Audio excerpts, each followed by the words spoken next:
Cosatu has welcomed the government's proposal of an 8% increase to the national minimum wage.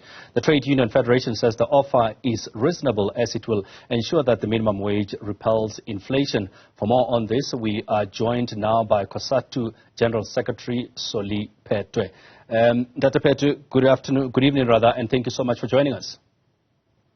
Good evening, and thank you very much, and good evening to the listeners. Let's go straight to it. I mean, you have accepted the 8%. This is not initially what, as Cosatu, you were looking for. What led to this, I guess, agreement on 8%? Well, look, we like you are saying, we started from the CPI plus 3%, but you will understand that there is negotiations, and we've been negotiating around this matter with other social partners at the National Minimum Wage Commission. And as Cosatu, we then, with the debate that has taken place there, we were then able to reconsider our position from CPI, which at that time it was 7.4, 7.5% plus 2%, which it means for us it was supposed to be at least about 9.4, 9.5%. But looking from the economic challenges that we're facing in this country and looking at the level of the challenges facing the vulnerable workers, in particular those workers that are in the sectors of cleaning, construction, domestic workers, farm workers, we then felt that we should accept the recommendation from the National Minimum Wage Commission, which is CPI plus 2%, which will be able, the current one may be able to take it up to 8%. But that 8% is nothing, and for us is nothing much that will improve the life of those workers. But we think that it be able to take the workers somewhere from, as you said, from 23 rand to 25 rand per hour, and looking from where we're coming from with the national minimum wage, since it was implemented in 2019.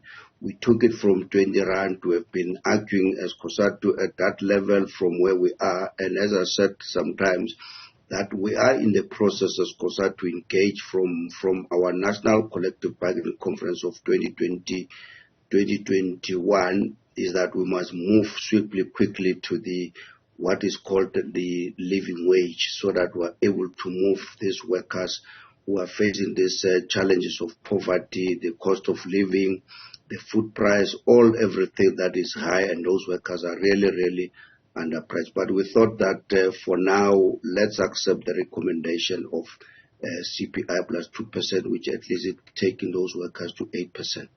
As you've just explained, this will be a bit of an improvement, but not totally a bigger step in making the lives of the workers important, or rather better, as it were.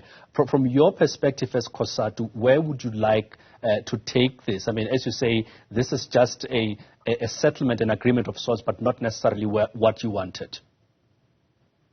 Well, I'm not sure about your question, but if I understood you asking a question, where would you wanted this to take the workers to?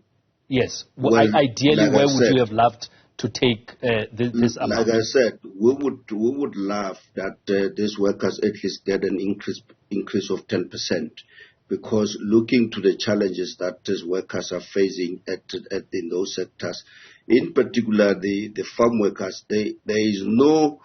In fact, the research does not show us that the national minimum wage has created the unemployment rate in that sector. It is not true of what the other, like business and agriculture sector, are saying. The national minimum wage in that sector has not created an instability, but it has created some few jobs. But those workers are still trapped under poverty, and we think that if it was for us, Cosatu, we would love those workers to be at least to go up to the 10% increase, even if that 10% was not going to take them anywhere. Look at what is happening with domestic workers. They are still earning peanuts, and the reason why we wanted to take it to 10% is because their employers who are continuously undermining the National Minimum Wage Act. Is not because they cannot afford, it's just an ignorant. And that is why, as Cosatu and other labor federation at NETLEC, we are making a submission to make a submission to amend the National Minimum Wage Act to make it difficult to enforce those employers who continue to undermine this act, so that they are able to pay for the price. They must face the music. We know that some of the inspectorate has been done. It shows 45% that these employers are undermining, because if they cannot afford, they have a right in terms of the National Minimum Wage Act to apply for what is called exemption. But consult with workers. Workers must agree that indeed our employer or our company is not able to afford for the certain period, either for 6 months or 12 months. You can then be given that exemption for 12 months and come back and prove to the National Minimum Wage Commission or to the Department of Labor Inspectorate that you are not able to comply or to afford. But it's clearly that shows that the employers who just don't care. And we think that our appeal is that once we amend that, the Minister of Labour must strengthen his law enforcement and take serious action against those employers. So, answering your question is that we would love these workers being given an increase of 10%. Because you look at where we're coming from. Before we go to the 20 rand per hour, some of these workers were earning something like 6 rand per hour. You look at this, the domestic workers were earning close to 1,600 rand per month and working excessive overtimes. Some of them were not being covered by any legislation. Currently, as we speak, domestic workers are covered by the compensation, they are covered by the UIF. And this is the work that the Federation, Cosatu, has been doing in pushing it from the side of NETLEC, working with the other federation at NETLEC. You've said also, on the question of enforcement and making sure that employers comply. Cosatu has also come out and said some of these people, some of these companies that are not conforming should be named and shamed. Do you think that will help? That is the first part of my question. The second part is that when it comes to issues of domestic workers, how do you make sure? Because, domestic workers will work from anybody from a single person or just an ordinary employee to a big company. How do you enforce that to make sure that there is compliance to this minimum wage? Well, all the questions that we've asked, name and shaming the employers, once we are doing our own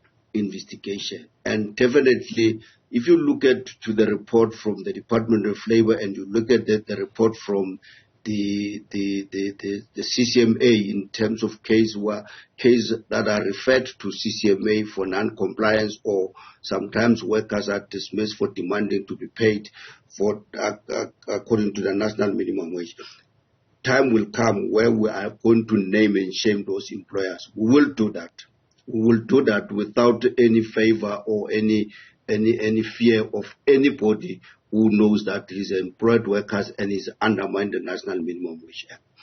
The issue around the domestic workers, it is the responsibility of the Department of Labor Inspectorate to do an inspection house to house, because whether you're working for one employer, that is an employer. That person has a responsibility to register you and make sure that you have a contract of employment. And that is what is expected from the Department of Labor. But also our unions that are organizing domestic workers, we know that it's difficult in terms of them or recruiting those workers, but they are also working with Cosatu, making sure that they are able to identify those employers who are not complying by talking to individual domestic workers in the entire country, in the individual province and the locality where Cosatu is called local structures of Cosatu. And just finally, Cosatu has also said it's looking forward to hearing more bold intentions from the president when it comes to the State of the Nation address, which is only next month. What sort of intentions are you expecting from the president when he speaks about this sort of issues and more? Well, as we said, we would want government, we want the president, even this Sunday when the president present the January 8 statement, he's got to speak about some of these issues that we're raising. The issues around employers who continue to undermine the collective bargaining. Unfortunately, here it also involves government that is led by the same president. We would want to hear what is government is going to do. What is the ANC government is going to deal with those employers who are not respecting the collective bargaining, including private sectors, which include the employers, farmers, domestic workers, employers, and all of those cleaners, contractors.